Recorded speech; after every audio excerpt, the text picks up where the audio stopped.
काँग्रेस उमेदवारी अशोक चव्हाण यांचा उमेदवारी अर्ज अखेर वैध ठरला आहे। जिल्हाधिकाऱ्यांनी याबाबत दाखल झालेले तिन्ही आक्षेप फेटाळल्याने काँग्रेसला मोठा दिलासा मिळाला आहे।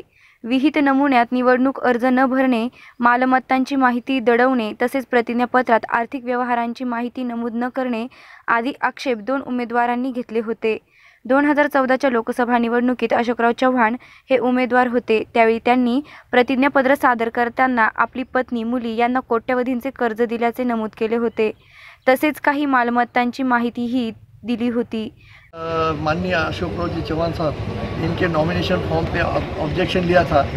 उनका ऐसा कहना था कि अशोकराव जी चौहान साहब जो उज्ज्वल गैस एजेंसी चलाते हैं वो सरकारी कंपनी, सरकार की केंद्र सरकार की कंपनी रहने की वजह से इनको जो है ऑफिस ऑफ प्रॉफिट के हेड के नीचे इनको इलेक्शन इन्होंने लड़ा नहीं सकते, इसलिए इनका नॉमिनेशन फॉर्म रद्द किया जाए। दूसरा एक ऑब्जेक्शन ऐसा था कि इन्होंने इनके लड़कियों का जो एविडेंस अपना एफिडेविट में जो डिटेल्स देना चाहिए वो डिटेल्स दिया नहीं और ये कारण की वजह से भी इनका नॉमिनेशन रद्द किया जाए। हमारा ऐसा कहना था कि भारत पेट्रोलियम कॉरपोरेशन ये गवर्नमेंट ऑफ इंडिया की नहीं है, ये एक अलग कंपनी है जो कंपनी कायदे के तहत फॉर्मेशन हुई वाली है और इसके लिए अगर कोई ट्रेडिंग करता होगा तो वो ऑफिस ऑफ प्रॉफिट में नहीं आता। हमारा जो स्टैंड था वो रिटर्निंग ऑफिसर ने मंजूर किया है। और दूसरा जो ग्राउंड उन्होंने लिया था कि इलेक्शन एफिडेविट में कुछ जो मालूमात दी नहीं है, उसलिए हमारा भी ये कहना था कि उनके दोनों लड़कियां ये जो है मेजर हो चुके हैं, ये खुद कमाने वाले हैं, डिपेंडेंट नहीं है, इसलिए जो है उनकी मालूमात देने की ज़रूरत नहीं है।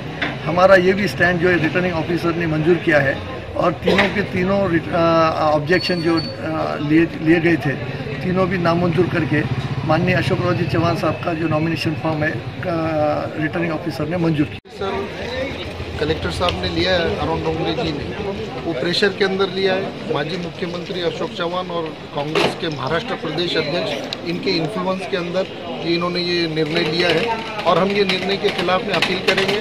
ऑलरेडी हमने महाराष्ट्र इलेक्शन कमीशन और इलेक्शन कमीशन ऑफ इंडिया को ऑलरेडी मेल के द्वारा तकरार दिया है और हम ये जो लड़ाई है, सामाजिक जो लड़ाई है, हम ये लड़ाई लड़ेंगे और जल्द आने वाले दिनों के अंदर हाईकोर्ट के अंदर हम इलेक्शन पिटीशन फाइल करेंगे। तो क्या बोलिए इलेक्शन के बारे में?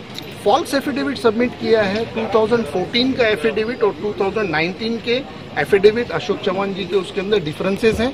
2014 के एफिडेविट के अंदर lakhs and crores of rupees के जो फंड्स हैं वो एडवांसेस और लोन्स बताए गए हैं और जबकि डेबिट हुए हैं, क्रेडिट हुए हैं, लेकिन वो 2019 के अंदर all of a sudden vanish हो गए हैं। और उनके जो डॉटर्स हैं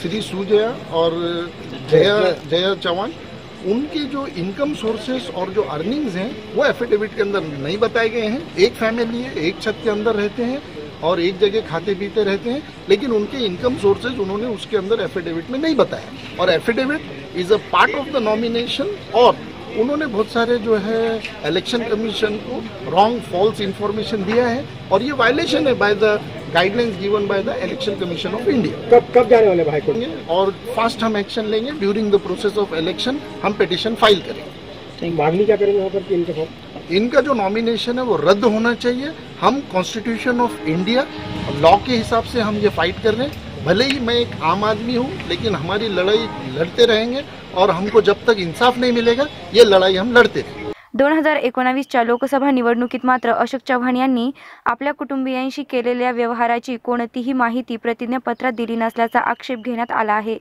त्याचवेळी काही मालमत्तांबाबतची माहिती त्यांनी दडविल्याचा आरोप करण्यात आला आहे। उज्ज्वल गॅस एजन्सीच्या माध्यमातून केंद्र शासनाच्या योजनांतील अनुदानाचा थेट लाभ चव्हाण हे घेत असल्याचेही आक्षेप घेण्यात आले आहे। अपक्ष उमेदवार रवींद्र थोरात आणि शेख अफजलोद्दीन अजिमोद्दीन उर्फ शेख बहुजन महापार्टी यांनी घेतलेल्या आक्षेपांवर बुधवारी प्रदीर्घ युक्तिवाद झाला। यानंतर जिल्हाधिकारी आणि मुख्य निवडणूक निर्णय अधिकारी अरुण डोंगरे यांनी निकाल राखून ठेवला होता। जिल्हाधिकारी यांनी याबाबत रात्री उशिरा निर्णय दिलाय। प्रतिनिधी नरेश तृप्तेवारसह सुवर्णा ताकटे, SP 24 तास, नांदेड।